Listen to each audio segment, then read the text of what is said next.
వస్తుందమ్మా వయ్యారి. ఏంటి ఇంత లేటుగా వచ్చావు? ఎప్పుడు చూసినా లేటుగా వస్తుంటావు. నీకేంటమ్మా, మీ ఇంట్లో వాషింగ్ మిషన్ పెట్టుంది.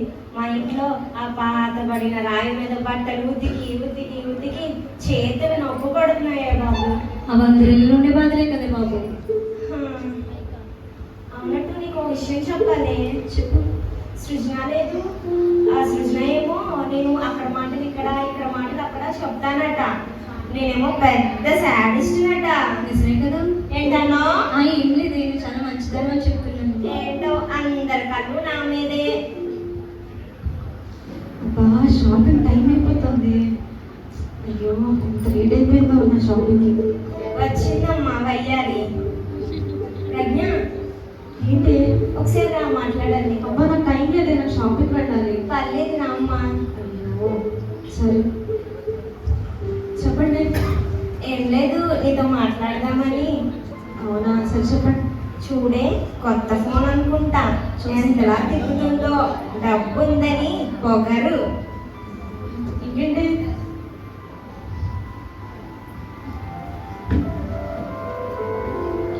చెప్పాలి. పక్కకి వెళ్ళమ్మా. అమ్మ ఒక్క నిమిషం.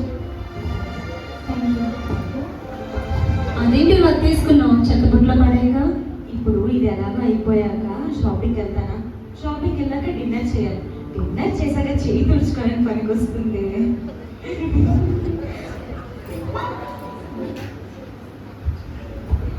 అవునంటే మీకు ఒకటి చెప్పడం మర్చిపోయింది. ఆ ఝాన్సీ కూతురు లేదు, మొన్ననే కదా తను స్కూల్లో జాయిన్ చేస్తారు. ఈరోజు చూస్తే కాలేజ్కి వెళ్ళిపోతుంది తను. అవునా, నేను కూడా చూసానే. ఎప్పుడో స్కూల్కి వెళ్తున్నప్పుడు చూసాను, ఇప్పుడు కాలేజ్కి వెళ్ళిపోతుంది. కాలం ఎంత తొందరగా గతిస్తుందో. అవునే, రోజు రోజు మనం ముసలాలు అయిపోతున్నాం. కూడా పోతుంది. అంటే మనం చావుకు దగ్గర అవుతున్నాం అన్నమాట. అంటే నా ఆస్తి నాతో రాదా? నువ్వే కదమ్మా. ప్రజ్ఞ ఎక్కడికి? సారీ మూడో పదవే, మనం కూడా షాపింగ్ వెళ్దాం. ఏదో 5 స్టార్లట డిన్నర్ చేసి వద్దాం.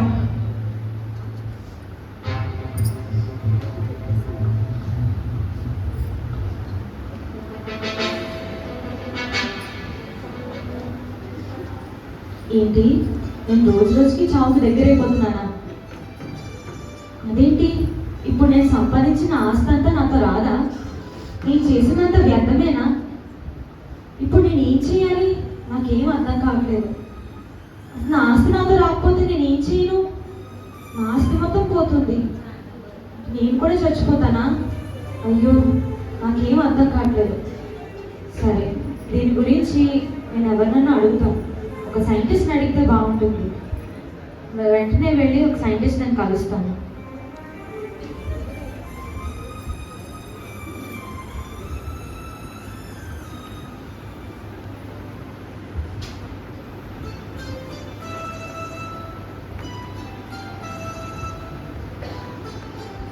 Excuse me.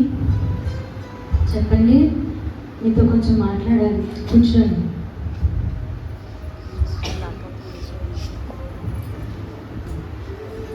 చెప్పండి, అసలు దేవుడు అనేవాడు ఉన్నాడా? నీకు ఈ డౌట్ ఎందుకు వచ్చిందో నాకు అర్థం కావట్లేదు. ఈ ఒకటి మాత్రం నిజం. ఈ సృష్టిని చూడు, చంద్రుడు, సూర్యుడు, నక్షత్రాలు, ఆకాశం వాటి స్థానంలో ఉంటూ వాటి పని అవి చేసుకుంటున్నాయి. అలాగే సముద్రము లోతు, చెట్టు పెరిగే విధానం చూస్తుంటే ఈ సృష్టి అంతటి వెనకాల సృష్టికర్త ఉన్నాడని అర్థమవుతుంది. అసలు దేవుడు అనేవాడే ఉంటే మనుషులు ఎందుకు చనిపోతున్నారు? ఈ బ్రతకడం చావడం గురించి నాకెలా తెలుస్తుందమ్మా? వెళ్ళి డాక్టర్ని అడుగు. Thank you.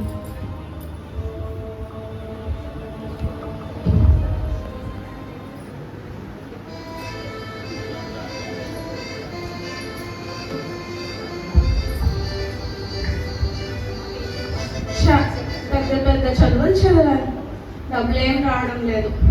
ఎంత కష్టపడి డ్యూటీ చేసినా ₹1 కూడా రావడం లేదు. ఈరోజు ఎలాగైనా డబ్బులు తీసుకోవాలి. అసిస్టెంట్, ఒక్కొక్కరిని లైన్లో పంపించు. అబ్బా, ఈ మాయిల రెస్టారెంట్ ఎక్కడున్నాడో ఏంటో. సరే. అమ్మా కుక్కలు రండి.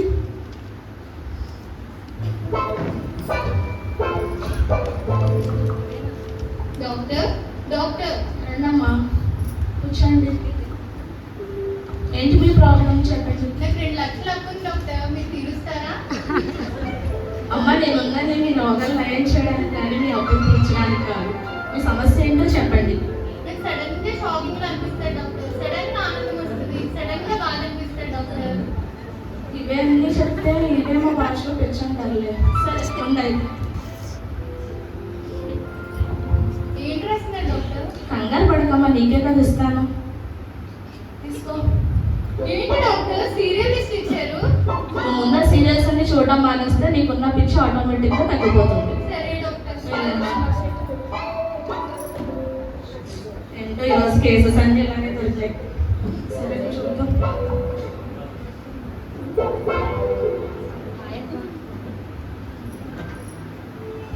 హాయ్ అక్క. హాయిరా, ఏంటి ఇలా వచ్చావు? కాల్ చేస్తుంటే నేనే వచ్చేదాన్ని కదా. నీతో కొంచెం మాట్లాడదామని వచ్చాను అక్క. అవునా, సరే కూర్చోవచ్చు. చెప్పు. అసలు దేవుడు అనేవాడు ఉన్నాడా? అసలు దేవుడు అనేవాడు మంచివాడేనా? ఈ సృష్టి అందరినీ చూస్తుంటే సృష్టికర్త ఉన్నాడనే విషయం అర్థమవుతుంది. అసలు దేవుడు అనేవాడే ఉంటే మనం ఎందుకు చనిపోతున్నాము? అసలు దేవుడు అనేవాడే మంచివాడు. నువ్వు అడిగావు కాబట్టి చెప్తున్నాను.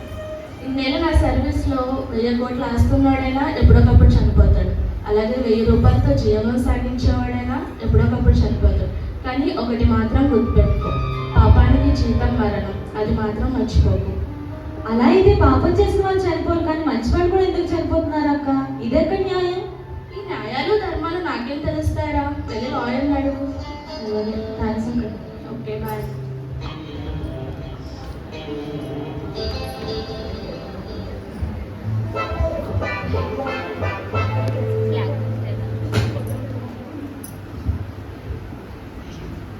Excuse me. చెప్పండి అమ్మా, దేని మీద సైన్ చేయాలి? నేను దాని గురించి రాలేదండి, మీతో కొంచెం మాట్లాడదామని వచ్చాను. కూర్చోండి.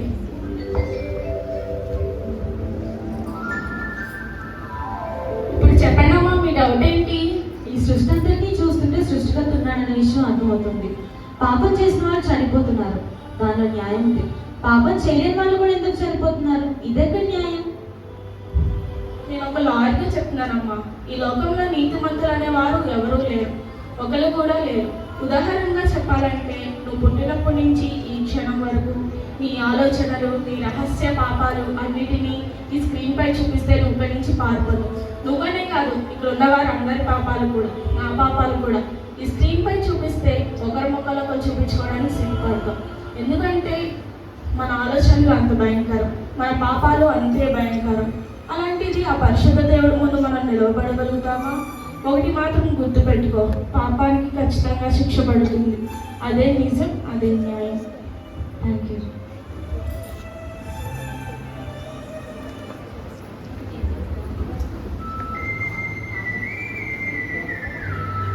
అంటే ఇప్పుడు నా పాపానికి శిక్ష పడుతుందా? నేను చనిపోవాల్సిందేనా? అవును, నేను పాపం చేశాను, కానీ నేను శిక్ష నుంచి తప్పించేవాడు ఒక్కడు కూడా లేరా? అంటే నాకు ఈ శిక్ష నుంచి విడుదల లేదా? నేను ఇలానే ఉండిపోతానా? నేను చనిపోతానా? నాకేం చేయాలో అర్థం కావటం లేదు. ఇన్ని డబ్బులు సంపాదించాను, ఇదంతా వ్యర్థమేనా? ఏం చేయాలి దీనంతా నేను? నాకేం అర్థం కావడం లేదు. ఇంత డబ్బు సంపాదించాను, ఇదంతా కూడా వ్యర్థమేనా? ఏంటిది? నిరీక్షణ ఏంటిది అసలు? పాపం వల్ల వచ్చే జీతం మరణం. ఏంటో ఇది? మన పాపాలను మనం ఒప్పుకునేలా ఆయన మనల్ని క్షమిస్తాడు. ఏంటిది? నాకేం అర్థం కావడం లేదు. సరే, ఇంకొంచెం చదువుదాం దేవుడు.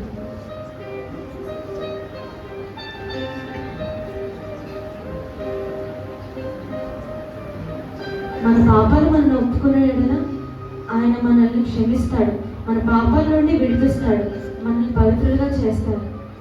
అంటే నేను ఇప్పుడు నా పాపాన్ని ఒప్పుకుంటే ఆయన క్షమిస్తాడా? నా పాప నుంచి నాకు విడుదల దొరుకుతుందా? సరే, నేను ఇప్పుడే దేవుణ్ణి అడుగుతాను. దేవా, నేను పాపం చేశాను, నీ పాపిని తెలుసుకున్నాను, నీ పాపం చేస్తే క్షమిస్తామని కూడా తెలుసుకున్నాను. దేవా, నా పాపాలను క్షమించి నన్ను పవిత్రాలుగా చేయండి. యేసయ్యా అడుగుతున్నాను తండ్రి, ఆమేన్. నిజమే కదా, ఈ భూమి మీద పుట్టిన ప్రతి వ్యక్తి ఆస్తి సంపాదించుకోవడానికి, పేరు ప్రఖ్యాతలు సంపాదించుకోవడానికి ఎంతో ప్రాకులాడుతూ ఉంటారు.